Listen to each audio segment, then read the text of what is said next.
दीपक देता है रोशनी फैलाने की प्रेरणा, फलदायी वृक्ष देता है देने की प्रेरणा, मधुबन देता है महकते रहने की प्रेरणा, महान व्यक्ति देते हैं जीवन जीने की प्रेरणा।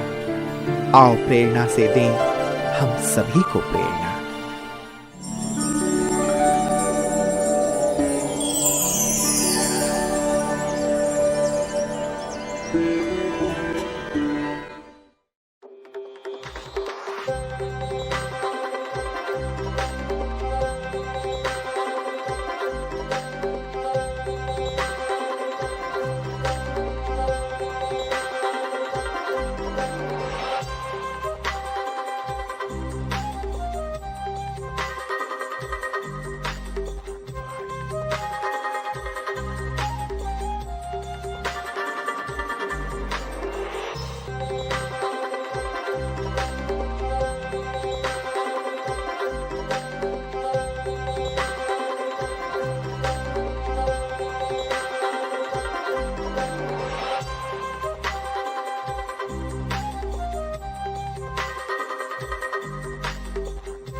अग्रोहा हरियाणा राज्य के हिसार जिले का एक ऐतिहासिक नगर है।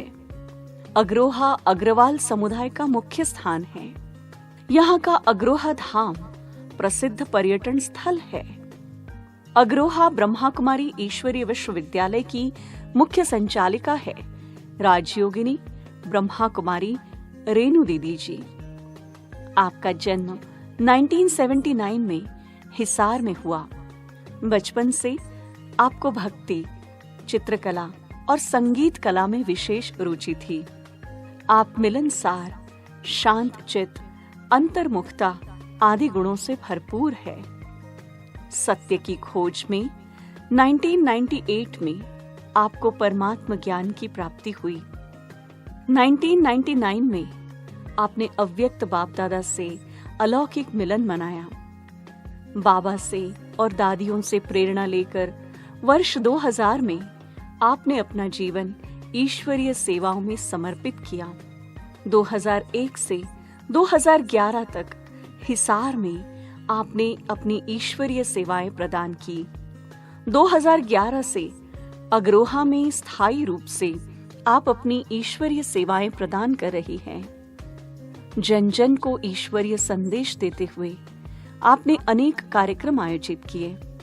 वर्तमान समय दीदी जी के नेतृत्व में 200 से अधिक विद्यार्थी ईश्वरीय ज्ञान योग से भरपूर होकर आनंदमय जीवन जी रहे हैं।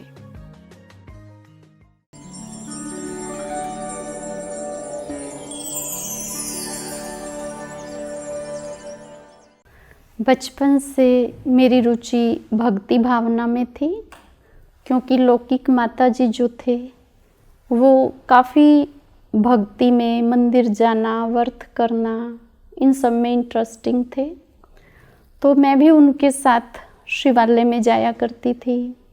देवी भवन है, वहाँ काफ़ी देवियों के मंदिर हैं, तो उसमें भी जाना मुझे बहुत अच्छा लगता था। और समर वेकेशन होती थी या एग्ज़ाम्स के बाद, तो मुझे उस समय शिव पुराण पढ़ने में बड़ा ही इंटरेस्ट आ रहा था। तो मेरा शाम का समय उसी में स्पेंड होता था। नहा धोकर 1-2 घंटा उसको मैं पढ़ा करती थी। काफ़ी इंटरेस्टिंग और एक मन को रुचि देने वाला, एक मन को रस मिलने वाला कार्य था वो मेरे लिए। और एक मेरी लाइफ की घटना जो मेरे लिए एक रहस्य ही थी। बचपन में मैंने उसे कभी समझा भी नहीं और कभी उसे किसी से शेयर भी नहीं किया। मैं जब बहुत छोटी थी, मैं समझती हूँ शायद 7-8 साल की उम्र तक वो काम मेरे साथ हुआ। मैं जब सोती थी तो मुझे एक दृश्य नजर आता था।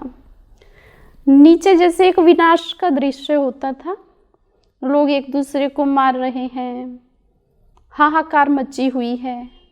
और ऊपर जैसे कि वो देवताओं की ड्रेस में, जो हम टीवी सीरियल्स में देखा करते थे, वो देवताओं की ड्रेस में ऊपर विमानों में कोई उड़ रहे हैं।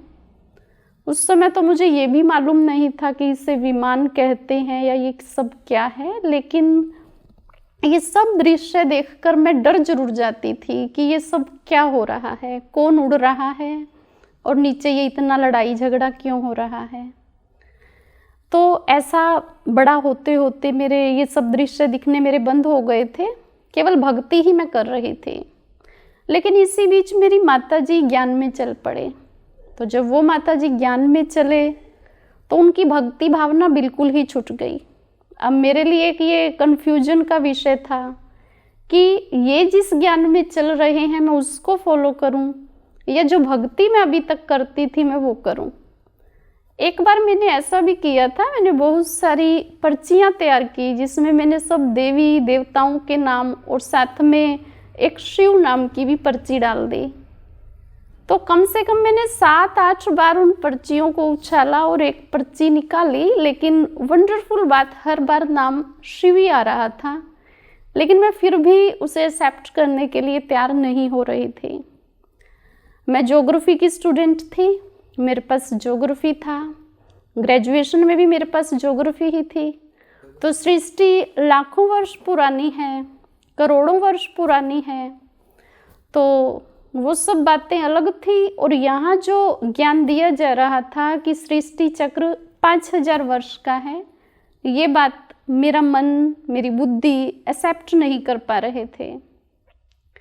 तो इसी बीच एक ऐसी घटना हुई जिससे कि मेरे मन ने और बुद्धि ने, दिल ने, दिमाग ने, सब ने इस बात को एक्सेप्ट कर लिया कि स्वयं पिता परमात्मा इस धरा पर आए हुए हैं।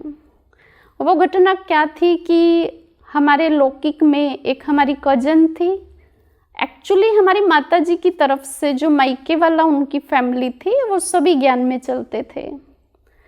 तो वो जो मेरी मौसी जी थी उनकी बेटी का प्रोग्राम मधुवन यूथ फेस्टिवल का बन रहा था।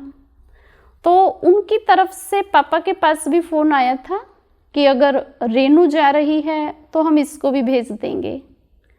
तो पापा ने मेरे से पूछा कि क्या जाना है। मैंने सोचा चलो जाके देख लें।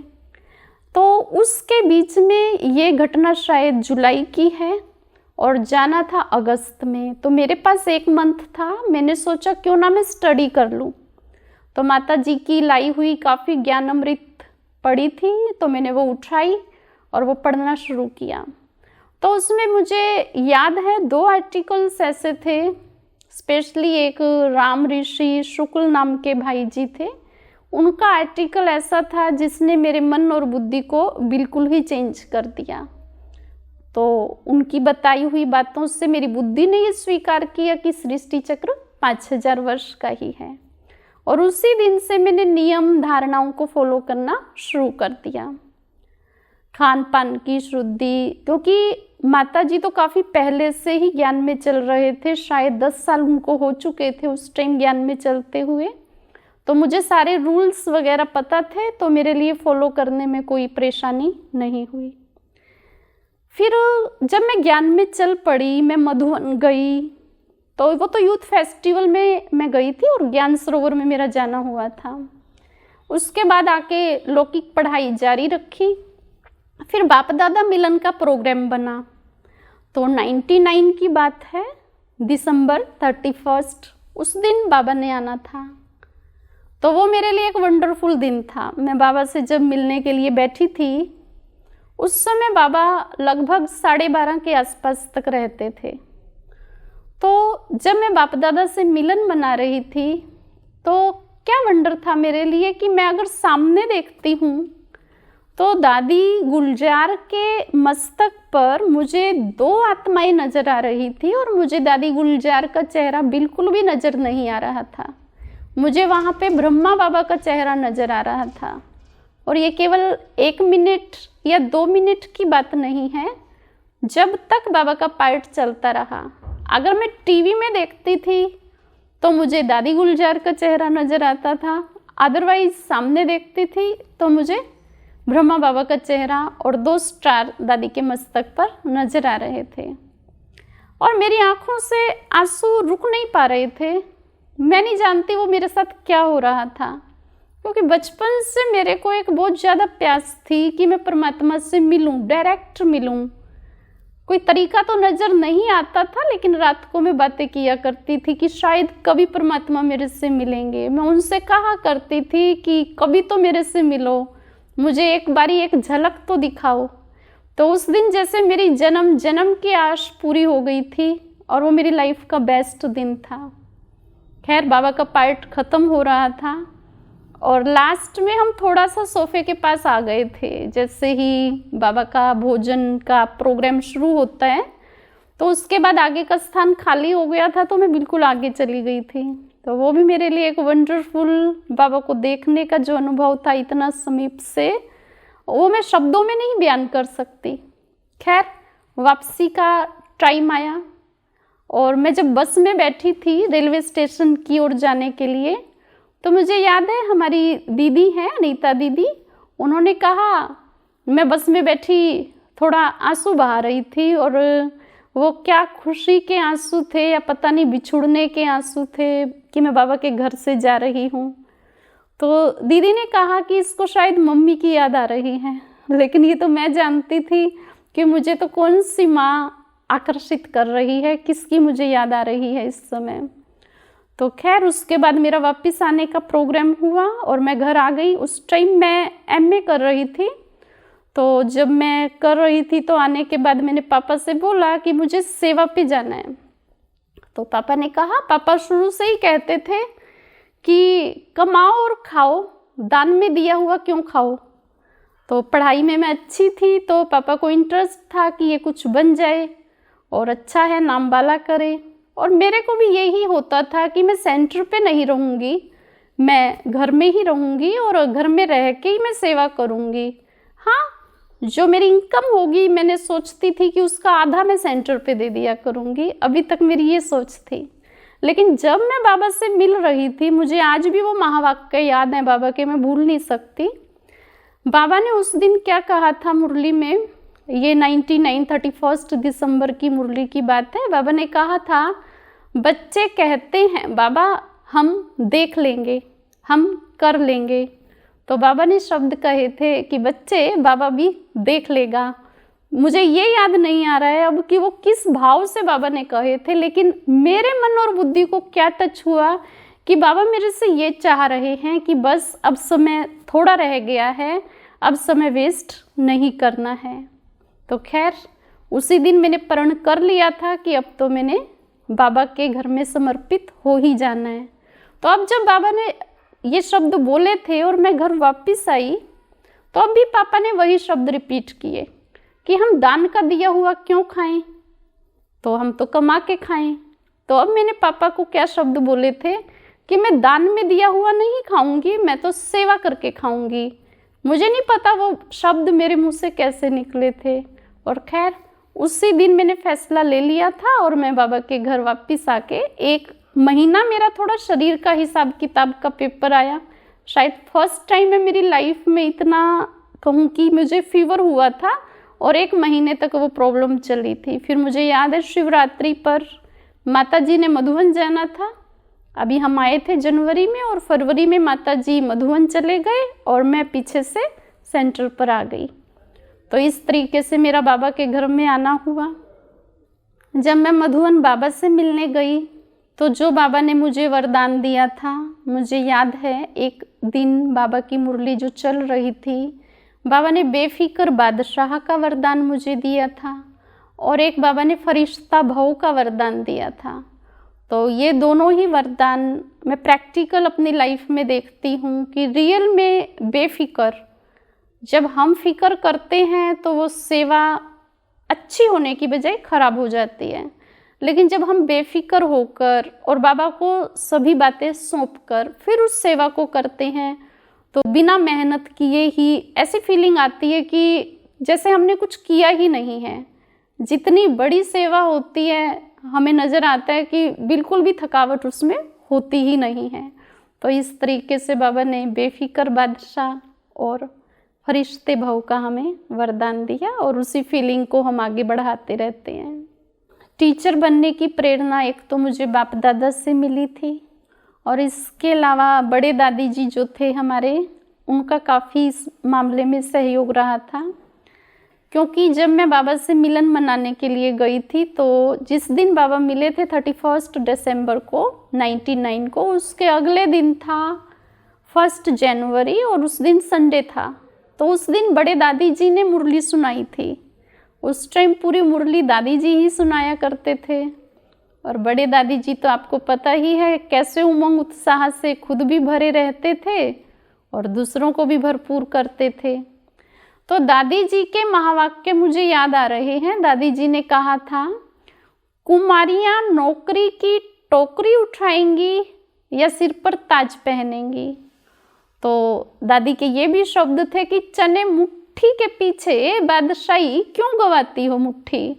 तो इस तरीके से कुमारियों को स्पेशली दादी एड्रेस कर रहे थे। तो मुझे उसी समय मोटिवेशन मिला कि अब मैंने जाके कॉलेज में अपना छोड़ देनी है पढ़ाई और मैंने सेंटर पर समर्पित हो जाना है। तो उसके बाद मैं सेंटर पर आ गई थी।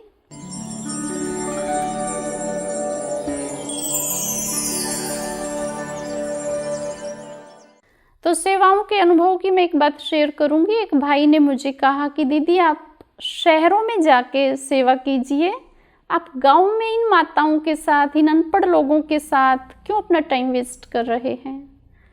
तो उस टाइम उस भाई को ये पता नहीं था कि गांव की माताओं को ही ज़्यादा ज़रूरत है। कितनी दुखियारी माताओं को मैं जानती हूँ जो रोते हुए आई थी, उनको पता ही नहीं था कि मुस्कुराना कैसे होता है। और जब वो माताएं ज्ञान में चली और उनके चेहरे पे इतनी मुस्कुराहट, इतनी खुशी, एक्चुअली मैं ऐसा फील करती हूँ कि एक एक माता एक बीज का काम कर रही है। एक एक माता के साथ एक एक पूरी फैमिली जुड़ी हुई है। आज मैं देखती हूँ ज्ञान में मुरली सुनने के लिए एक माता आती है, लेकिन धारणाओं पे उसकी पूरी फैमिली चलती है। केवल वो ही नहीं चलते, वो अपने फैमिली मेंबर्स को अड़ोस पड़ोस रिश्तेदारी हर जगह बाबा का पैगाम देती रहती हैं। ऐसा नज़र आता है कि उनके अंदर कितना उमंग उत्साह है। तो जिस गांव की सेवा को मैं इतना चैलेंजिंग समझ रही थी, तो धीरे धीरे जब बाबा के सहयोग का अनुभव होता गया कि कैसे बाबा उनके अंदर भावनाओं को भर देते हैं और वो एक मुश्किल सा कार्य भी एकदम सहज होता गया। तो इस तरीके से बाबा ने सेवाओं में मदद की। मुझे अपने इस ब्राह्मण जीवन में अहो सौभाग्य प्राप्त है। मैं अपने आप को बहुत सौभाग्यशाली मानती हूँ कि हमें हमारी बड़ी दादियों का सानिध्य मिला। सबसे पहले मैं बड़ी दादी का शेयर करूँगी। मुझे ज्ञान में चलाने के, मैं कहूँ कि सेंटर पर समर्पित होने के निमित्त वही बने थे। और जब भी मधुबन जाया करते थे, छोटी छोटी पार्टी लेके उस समय मैं जाया करती थी, तो मुझे आज भी याद है कि जब मैं पार्टी को घुमाने के लिए पांडव भवन ले जाती थी, तो सारी दादियाँ बाहर चेयर्स पे बैठी होती थी बाबा के कमरे के बाहर। तो वहाँ पे बड़े दादी ने कितनी बार मुझे स्पेशली बुलाया, यहाँ आओ, इशारे से बुलाया और पूछा कहाँ से आए हो। और मुझे याद है जब कुमारियों की हमारी समर्पण की टीचर्स ट्रेनिंग हुई थी, उस समय कैसे दादी हमसे आके मिला करती थी और पूछा करती थी क्या खाना है। ऐसे कहूँ कि जो स्नेह, जो प्रेम शायद लौकिक में माँ, दादी, नानी देती है, ठीक है उन्होंने कमी नहीं छोड़ी, लेकिन दादी का जो प्रेम था उसे मैं शब्दों में वर्णन नहीं कर सकती हूँ। एक दिल का जिगरी निस्वार्थ प्रेम। दादी स्टेज से भी बोलती थी ना, तो ऐसी फीलिंग आती थी जैसे दादी पर्सनली मेरे से बात कर रही है। और फिर अगर मैं दादी जानकी का बताऊं, तो दादी जानकी हमारे समर्पण के प्रोग्राम में भी दादी जानकी का ही आना हुआ था। तो दादी जानकी ने जितना समय भी हमें स्नेह दिया, स्टेज पर काफ़ी समय ऐसा था जो दादी के सानिध्य में बीता था, तो वो मैं शब्दों में बयान नहीं कर सकती कि बाबा ने दादी जानकी को जनक का टाइटल क्यों दिया। वो जो मेरे मोमेंट्स थे, मैं कहूँ कि उस समय मैं बिल्कुल अशरीरी हो गई थी। मुझे कुछ भी ध्यान में नहीं आ रहा है कि उस समय क्या क्या हुआ था, क्या क्या घटनाएं उस समय स्टेज पर चल रही है। और हमारे समर्पण के प्रोग्राम में लगभग 1 वीक पहले ही हम काफ़ी बिजी हो गए थे, थोड़ा सा हम थक भी गए थे। लेकिन उस दिन, जिस दिन दादी हमसे पर्सनली मिल रहे थे, नैन मुलाकात कर रहे थे, हमें सहला रहे थे, दुलार कर रहे थे, तो वो घड़ी ऐसी थी, उसके बाद हम ऐसा बॉडीलेस हो गए। मैं पर्सनली मेरी बात करूं, वैसे तो दूसरी बहनें भी बता रही थी, लेकिन मैं सारा भूल चुकी थी, शरीर की सुध बुध भी भूल गई थी उस समय, और जो थकावट थी वो तो जैसे गायब ही हो गई थी और एकदम रिफ्रेश हो गए थे हम। तो ऐसे दादी जी का अनुभव रहा। तो हमारी दीदी जी, रमेश दीदी जी, उनसे पालना मिली। क्या पालना मिली वो मैं शब्दों में नहीं बता सकती। दादी के साथ साथ ये जो हमारी दीदियां हैं जिनको बाबा ने निमित्त बनाया, तो कैसे दीदी मुझे साकार बाबा के समय के अपने अनुभव बताया करती थी, मम्मा बाबा के साथ के अनुभव बताया करते थे, तो उन अनुभवों में मैं खो जाती थी। और कैसे दीदी ने मुझे एक एक काम करना सिखाया। मैं दीदी का एहसान कभी भी नहीं भूल सकती। दीदी ने ऑलराउंडर बनाया मुझे। दीदी ने अकाउंट सिखाया, दीदी ने बर्तन साफ करने सिखाए। मुझे घर में कुछ भी नहीं करना आता था, दीदी ने मुझे सफाई करना सिखाई, कुकिंग सारी दीदी ने सिखाई। तो एक एक काम बड़े दीदी ने खुद करके मुझे सिखाया। तो मैं नहीं समझती कि शायद कोई और ऐसा भाग्यशाली होगा मेरे जैसा जो अपने बड़ों से इतनी पालना ले पाया हो, लेकिन मैं वो भाग्यशाली आत्मा हूँ जिसने अपने बड़ों से इतना प्यार, इतना दुलार, इतना सहयोग प्राप्त किया। तो इस तरीके से मुझे अब भी दीदी की पालना, दीदी का मार्गदर्शन मिलता ही रहता है। यहाँ अग्रोहा सेंटर पर रहे तो जो बाबा ने स्थान चुना है ये शायद काफ़ी सोच समझ कर ही चुना है। चारों तरफ से भाई बहनों का यहाँ आना जाना लगा रहता है। स्पेशली डॉक्टर्स लोगों की यहाँ पे अच्छी सेवाएं हो रही हैं। और नशा मुक्ति केंद्र है, वहाँ पर भी चिकनवास पास ही पड़ता है, वहाँ पर भी बाबा की अच्छी सेवाएं हुई हैं। काफ़ी भाई बहनों के नशे छूटे हैं यहाँ बाबा के घर आकर।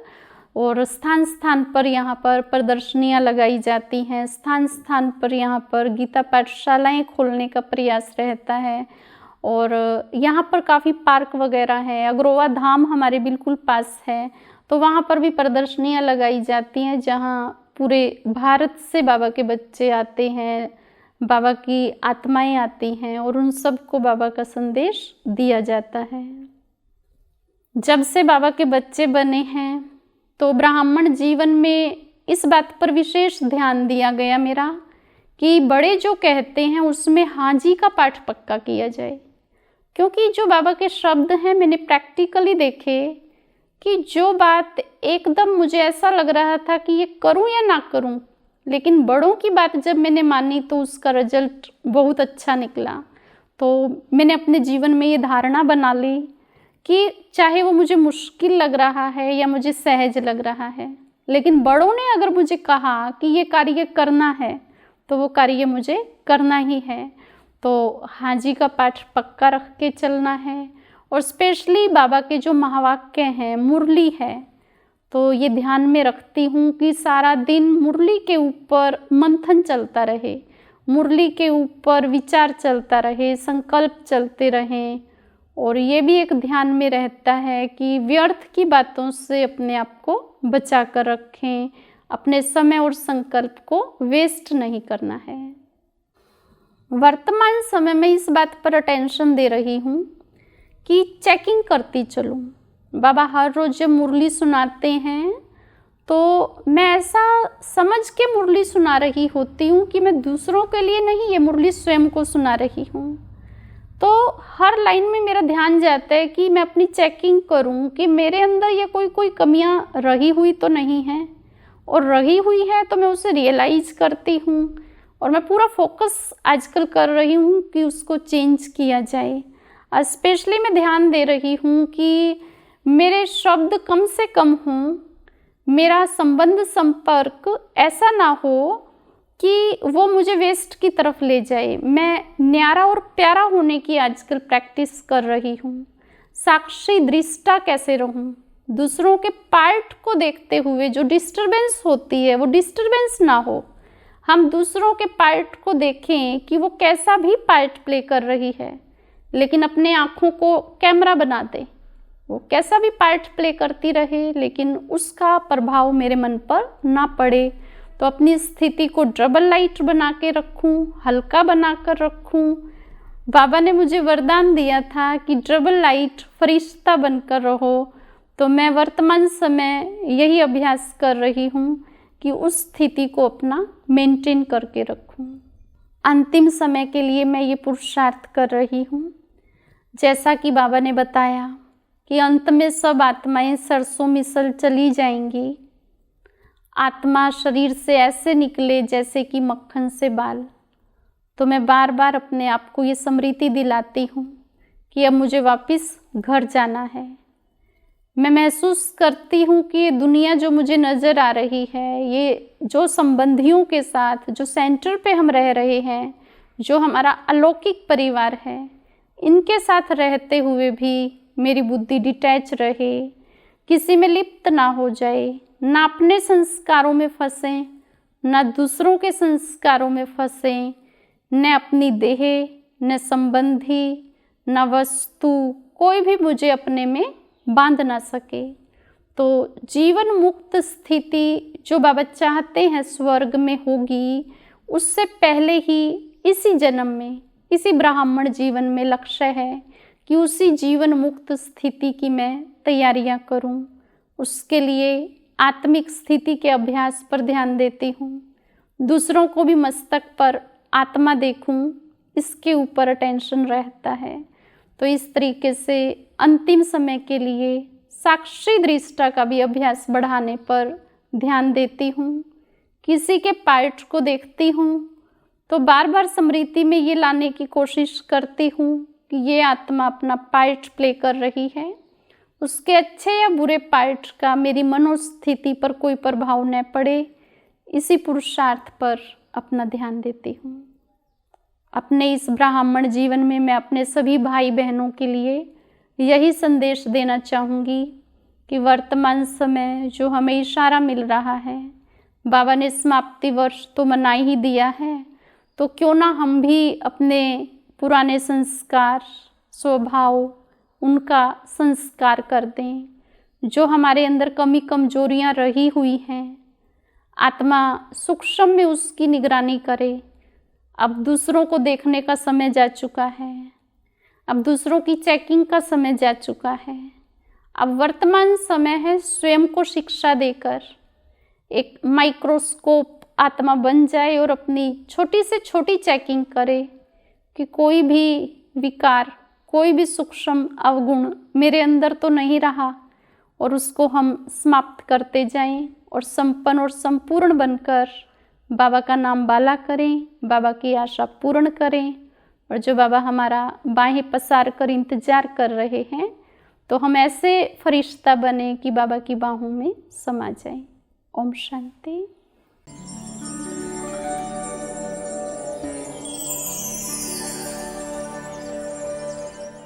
रेणु दीदी जी बाबा के विशेष रत्नों में से एक रत्न है, जिनके साथ रह कर के हमने अनुभव किया है कि दीदी हर कार्य में कितना सरल चित रहते हैं।